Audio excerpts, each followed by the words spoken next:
నమస్తే, welcome to our channel. నేను మీ సిరి. జగన్మోహన్ రెడ్డి గారి ప్లాన్కి మోదీ గారు చెక్ పెట్టారా? సో ఈ అంశాన్ని మనకి వివరించడానికి మనతో పాటు ఉన్నారు ప్రముఖ రాజకీయ విశ్లేషకులు కేవీవి ప్రసాద్ గారు.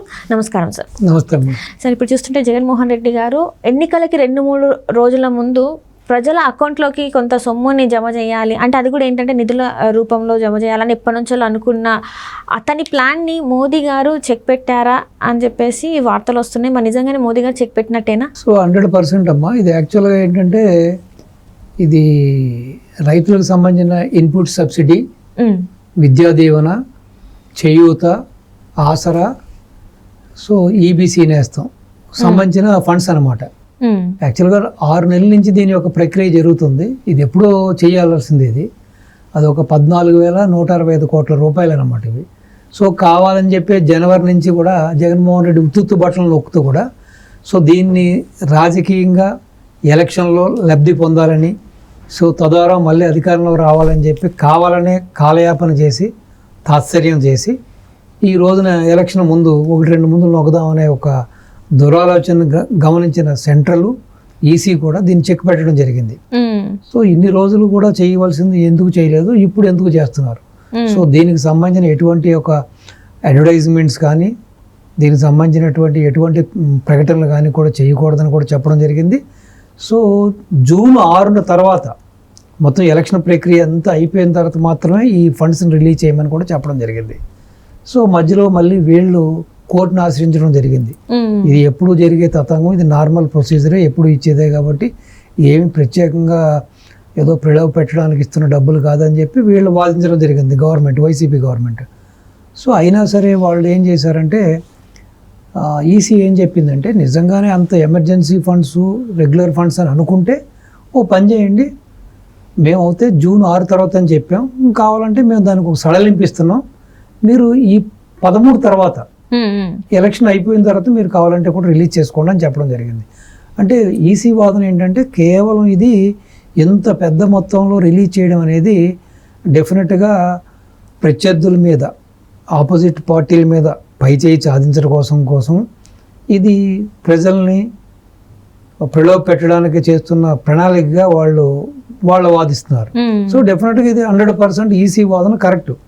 ఇప్పుడు అంతకుముందు చేయవలసిన దాన్ని ఇప్పుడు చేయడం ఏంటి? నువ్వు జనవరి నుంచి నువ్వు ఉత్తుత్తి బట్టలు నొక్కుతూ ఈ ప్రక్రియ ఎప్పుడో చేయవలసింది కావాలని చెప్పి నువ్వు కాలయాపన చేసి ఎలక్షన్ దగ్గరకు వచ్చే టయానికి ఎలక్షన్ ముందు చేయడానికి ఉన్నది ఇది కేవలం దురాలోచనతో కూడుకుంది, దురుద్దేశంతో కూడుకుంది. కేవలం ఇది ఒక కుటిల రాజకీయ కుట్ర. ఏ విధంగానైనా సరే ప్రజల్ని ఈ వంకను ప్రలోభ పెట్టాలని చెప్పి, ఇప్పుడు పెద్ద అమౌంట్స్ కదమ్మా ఇవి, అందులోనూ దగ్గర నీకు 4-5 స్కీమ్కి సంబంధించిన అమౌంట్ ఒకేసారి పడిందంటే డెఫినెట్గా సామాన్యులు డెఫినెట్గానే ఆకర్షితులు అవుతారు, కొంచెం అట్రాక్ట్ అవుతారు. సో ప్రలోభాలు కూడా రోన్ అవుతారు. సో కాబట్టి ఇది ఎలక్షన్కి విఘాతాన్ని కల్పిస్తుందని, ఆ ఫెయిర్నెస్ ఉండదు కాబట్టి ఇది ఆల్మోస్ట్ ప్రలోభాలకి చేసేదిగానే ఉందని చెప్పి ఈసీ యొక్క అది. కాబట్టి చూస్తున్నాం ఎన్నెన్నో వేషాలు, గజకర్ణ, గోకర్ణ, టక్కు టమారా విద్యలన్నీ ప్రకటిస్తున్నాడు ఆయన. శవ రాజకీయాలు చేస్తాడు, కోడికత్తి రాజకీయాలు చేస్తాడు, గుళక రాజకీయాలు చేస్తాడు. నిన్న మొన్నటి దాకా నన్ను ఎవడు ఏమీ పీకలేడు, నన్ను ఏమీ చేయలేడు, సింహంగా వస్తుంది అన్నాడు. ఈ రోజునేమో ఎలక్షన్లు సజావుగా సాగుతాయని నమ్మకం నాకు లేదంటాడు. నన్ను బతకనిస్తారో లేదా అంటాడు. ఇన్ని కూడా ఏంటంటే ఒక అల్పుడికి, ఒక నీతిమాలిన రాజకీయ నేతకు ఉండే అవలక్షణాలు ఇవి.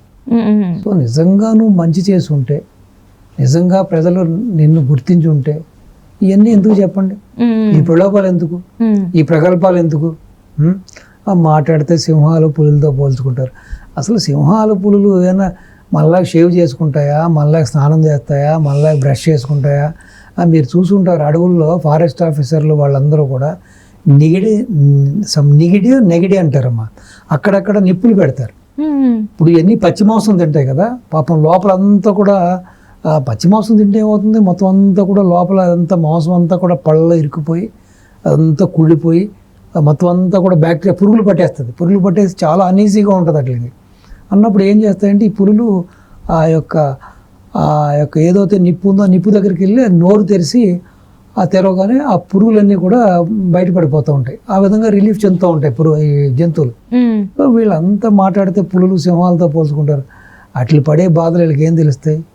శుభ్రంగా మనిషి అన్నా కూడా మానవత్వంతో మనిషి అని చెప్పుకోవాలి. కానీ నిజంగా చెప్పుకోవాలంటే నేనేదో గాంధీ మహాత్ములు లాంటివాడిని, లేకపోతే నేనేదో సర్దార్ వల్లభాయ్ పటేల్ లాంటివాడిని, నేను ఒక నేతాజీ లాంటివాడిని, లేకపోతే నేను ఒక ఎన్టీ రామారావు లాంటివాడిని, నేను ఒక వాజ్పేయి లాంటివాడిని అని చెప్పుకోవాలి. కానీ లేకపోతే ఒక వెంకయ్య నాయుడు అని చెప్పుకోవాలి, లేకపోతే ఒక చంద్రబాబు నాయుడు లాంటివాడిని అని చెప్పుకోవాలి. కానీ మాట్లాడితే క్రూర జంతువులతోటి వాటి బాధలు వాటికి వర్ణాతీతం.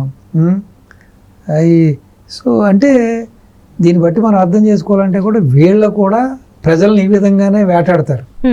వైల్డ్ యానిమల్స్ ఎలాగైతే వాటి ఆహారం కోసం అతి క్రూరంగా తన యొక్క ఆహారం కోసం ఆ జంతువులు ఎలా చంపి తినేస్తూ ఉంటుందో, ఈ రోజున వీళ్ళ యొక్క పోలిక చూసుకుంటే మనం అర్థం చేసుకోవాల్సింది ఏంటంటే వీళ్ళు కూడా అటువంటి క్రూర స్వభావం గలవాళ్లే. అంటే వీళ్ళకి ఆహారమైనా, వీళ్ళ ఆస్తి అయినా, వీళ్ళ సంపాదన అయినా, లేకపోతే వీళ్ళకి రాజకీయంగా ప్రజల నుంచి ఓట్లు వేసుకోవాలన్నా కూడా ఈ విధంగానే ఇంత క్రూరాతి క్రూరంగానే వ్యవహరిస్తారని వీళ్ళు చెప్పగా చెబుతున్నారు ప్రజలకి. అంతే కదా. సో కాబట్టి ఇదంతా అంటే ఇప్పుడు ఈయన ఏదైతే ఈ పథకాలు ఉన్నాయో ఇన్ని ఇయర్స్ నుంచి కనీసం ఒక 1 month బిఫోర్ అయినా ఇచ్చుంటే ఈయనకి ఎంతో కొంచెం సాఫ్ట్ కార్నర్ అయినా మిగిలేది, తనకి ఓటు బ్యాంక్ అయినా కొంచెం ఇందాక మనం మాట్లాడుకున్నట్టు ఒక ఓటు బ్యాంక్ అయినా పెరిగేదేమో. కానీ ఖచ్చితంగా ఎన్నికల ముందే అంటే వీళ్ళకి అంటే అవగాహన లేదా, ఎన్నికల కోడ్ ఉంటుందని చెప్పేసి ఇప్పుడు ఈసీ మొత్తం చేస్తూ ఉంటుంది. సో వీళ్ళకి అవగాహన లేదా, అవగాహన రాహిత్యం వల్ల ఇలాంటివన్నీ నిర్ణయాలు తీసుకున్నారంటారా? అవగాహన రాహిత్యం అనుకోవడానికి లేదమ్మా. వీళ్ళు చాలా క్రిమినల్స్, వీళ్ళంతా కూడా చాలా కరుడుగట్టిన వీళ్ళు సిద్ధాంతవాదులు వీళ్ళంతా కూడా. సో వీళ్ళంతా కూడా ఏంటంటే కేవలం తాత్కాలిక ఫలితాలు, తాత్కాలిక తాయిలాలు చెప్పే కదా అధికారంలోకి వచ్చాడు. ముద్దులు పెట్టాడు, కౌగులించుకున్నాడు, అగ్స్ ఇచ్చాడు, మాయ మాటలు చెప్పాడు, ఇది అన్నాడు, అది అన్నాడు, ఇది అన్నాడు. ఈవెన్ మన పిట్ల ద్వారా కూడా ఇన్ని చెప్పున్నాడు. పిట్ల ద్వారా మించిన కౌరులు చెప్పారు వీళ్ళు. సో కేవలం ఏంటంటే ఇప్పుడు ఒక నెల ముందు అయితే ప్రజలు మర్చిపోతారు కదమ్మా.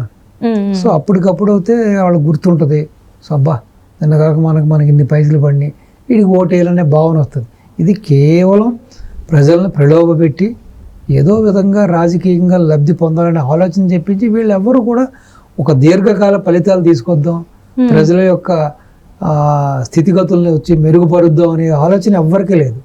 సో కేవలం వీళ్ళు ఏంటంటే ఈ వైసీపీ ప్రభుత్వమే అవినీతి మీద, అక్రాల మీద, దుర్మార్గుల మీద ఒక రక్తపు మరకల్లోంచి, ఒక రక్త చరిత్ర నుంచి పుట్టిన పార్టీ ఇది. ఇప్పుడు సొంత చిన్నాయన్నే రాజకీయ లబ్ధి కోసం చంపేశారు, కోడికత్తి డ్రామా వేశారు, గులకరాయి డ్రామా వేశారు, ఇంకో ఇవన్నీ కూడా పార్ట్ ఆఫ్ డ్రామాస్ ఇవన్నీ కూడా. సో కాబట్టి ప్రజలు కూడా విజ్ఞతతో ఉండాలి, వీళ్ళెవరిని కూడా విశ్వసించకూడదు. ఇప్పటికే ప్రజలు చాలా నష్టపోయారు, రాష్ట్రం నష్టపోయింది, అన్ని రకాలుగా పురోగమనం వెళ్ళిపోయింది. సో మళ్ళీ రాష్ట్రం బాగుపడాలంటే కూడా సో డెఫినెట్గా వాళ్ళ ఓటుని ఎవరైతే వాళ్ళకి మంచి చేస్తారో వాళ్ళకి వెయ్యాలి. సో ఈ కూటమి ఏదైతే ఉందో కూటమికి వేస్తే డెఫినెట్గా వాళ్ళ భవిష్యత్తు కూడా బాగుంటుంది. ఇప్పటికైనా ప్రజలు నిజాలు తెలుసుకోవాలి, ఈ దుర్మార్గాలు, ఈ నాటకాలు, ఈ బూటకాలు అన్నింటినీ గుర్తించాలి.